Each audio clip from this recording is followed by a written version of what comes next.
Y posteriormente ya pasamos a sus respectivas aulas. En mi caso, pues me ingresé, tuve que ir a primer grado porque no sabía multiplicar, bueno, claro. Entonces comencé foja cero, digamos así. Bien. Y terminaba a la mañana, se daba lo que era matemática, lengua, historia, bueno, y todas las materias, ¿cierto? Al mediodía almorzábamos, a las 12 se almorzaba, hasta la 1 de la hora del almuerzo, a la 1 a las 2 había un recreo, a partir de las 14 horas ingresaban el otro turno, que eran algunas materias que no se dictaban en la mañana, se dictaban en la tarde, pero también iban acompañadas las maestras especiales que se dividen el día. Uh-huh. Para nosotros era la maestra de labores, ahí aprendimos a tejer, bueno, a hacer todas artesanías, y estudiamos música, estaba la maestra de piano, uh-huh, que estudiaba música. uh-huh. Y después terminaba a las 17 horas. A las 17 horas íbamos a tomar la merienda. Los chicos que habían ingresado a la mañana, que eran de la ciudad, ya iban a tomar el colectivo de la institución y eran distribuidos por distintos barrios. Uh-huh. Y quedamos nosotros, los pupilos y los medio pupilos. Algo que no le había comentado. Quiero ver los chicos medio pupilos. Los chicos medio pupilos eran aquellos chicos que ingresaban y estaban en algunos casos ingresaban los lunes y iban los viernes. Y en otros casos que están más lejos de la ciudad, por ejemplo, venían chicos de Traján, de San Pacho, de Liborio Luna, de algunas localidades, ¿cierto? Venían a buscar los padres de la zona de las estancias, casas, de la zona rural de la ciudad de Villa Mercedes. Entonces ellos se les llamaban medio pupilos. Estaban de lunes a viernes internados o a 15 días. O sea que usted, Jorge, se pasaba, escúcheme, o sea que usted se pasaba de pupilo hasta las vacaciones de julio. Correcto, sí, salvo que algún día, que eran mis padres, también de padres de escasos recursos económicos, de que viajaran al pueblo, que se decía en esos años, ir al pueblo a hacer una diligencia, a un trámite, bueno, me venían a ver, pero si no yo estaba pupilo. Claro. Le comento también que después que vieron ya personas grandes, me di cuenta de lo que fue el desarraigo, porque yo estuve llorando 3 meses, era normal que los chicos lloraran 3 meses. Al comienzo. ¿Por qué? Porque se extrañaba. Claro. Yo me acordaba hasta el último rincón del campo, la hora de que las gallinas subían al monte, la hora que bajaba la majada para guardar los corrales, a la perrita, bueno, en fin, todo lo que un niño puede tener en su vivencia cotidiana en la zona rural. ¿Cierto? Bueno, yo extrañaba todo eso, y hasta más, me acordaba por dónde había entrado con mi mamá a la escuela. ¿Y eso lo marcó a usted de manera positiva o negativa? No, yo totalmente positivo, cuando si uno queda a esta altura de la vida, yo soy lo que soy sin desmerecer mi escuela rural, que se llamaba la escuela número 151 Laguna Larga, que era una escuela que estaba en el casco de la estancia sigue existiendo, la escuela ya no, porque ahora se construye una nueva escuela, por varios años está a la orilla de la ruta del río, uh-huh, a la chacra. Bien. Pero a mí me marcó mucho, después soy un eterno agradecido y lo llevaré ese agradecimiento hasta la tumba, porque soy lo que soy, y miles de alumnos que tuvieron a la escuela.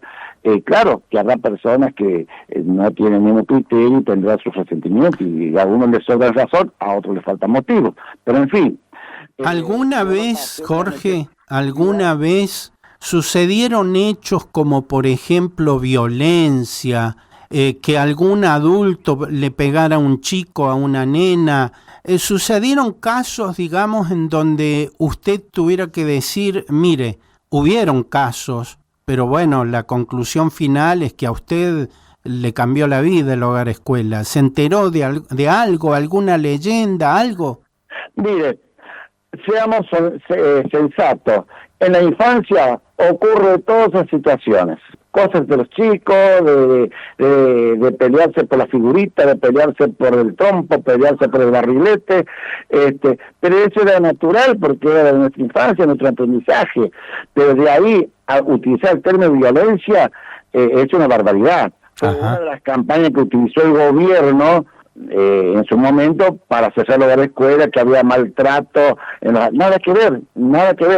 Le vuelvo a insistir, como cualquier escuela normal y común, siempre hoy se llama, por ejemplo, ¿cómo le llaman ahora? Que sufren el... Sí, violencia de género, violencia infantil, Hoy le llaman bullying, Hoy claro. le llaman bullying.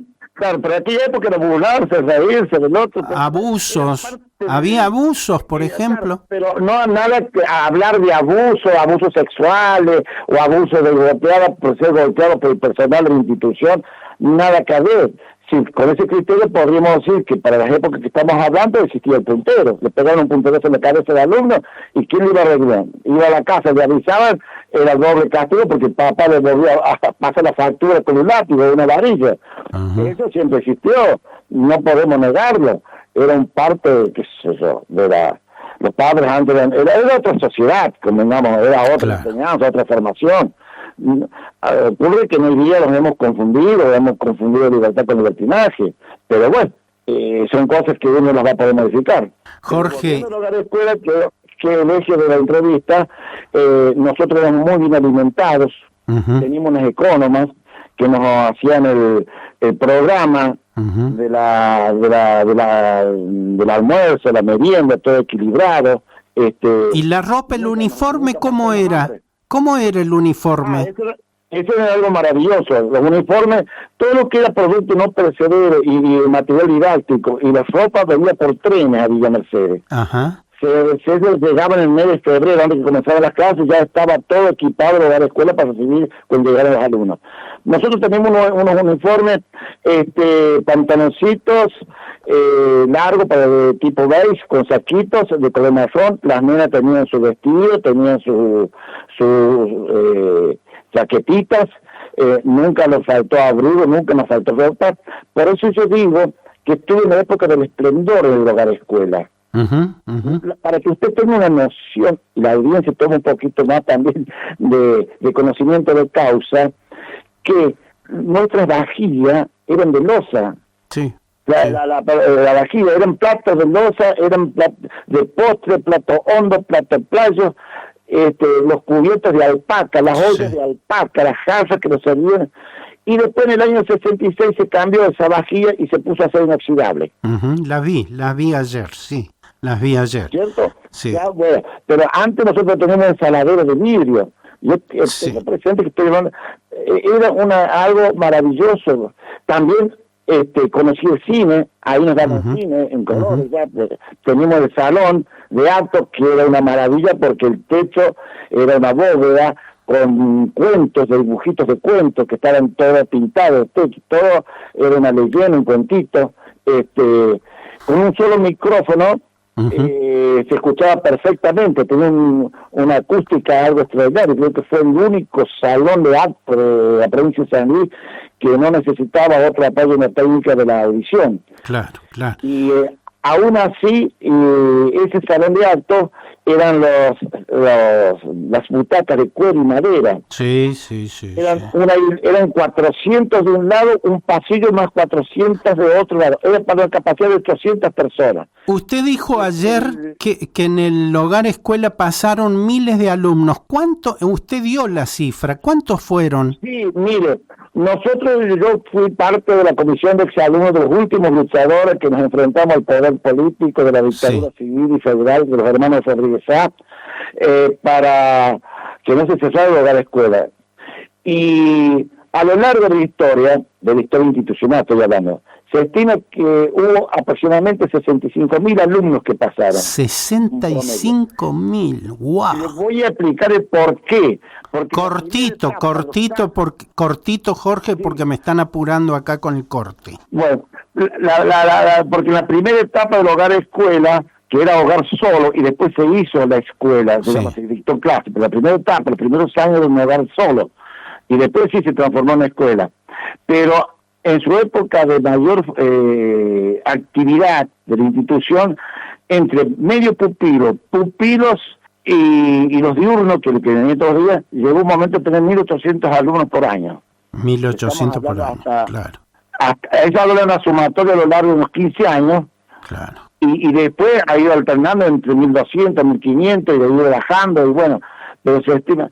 Y en el año 77, esto lo quiero decir, se firmó el primer convenio interinstitucional con la Fuerza Aérea, o sea, con la 5ª Brigada Aérea. Ajá. Y de allí los alumnos que querían iniciar la carrera militar, que tuvieran 9.50 de promedio hacia arriba, ingresaban a la 5ª Brigada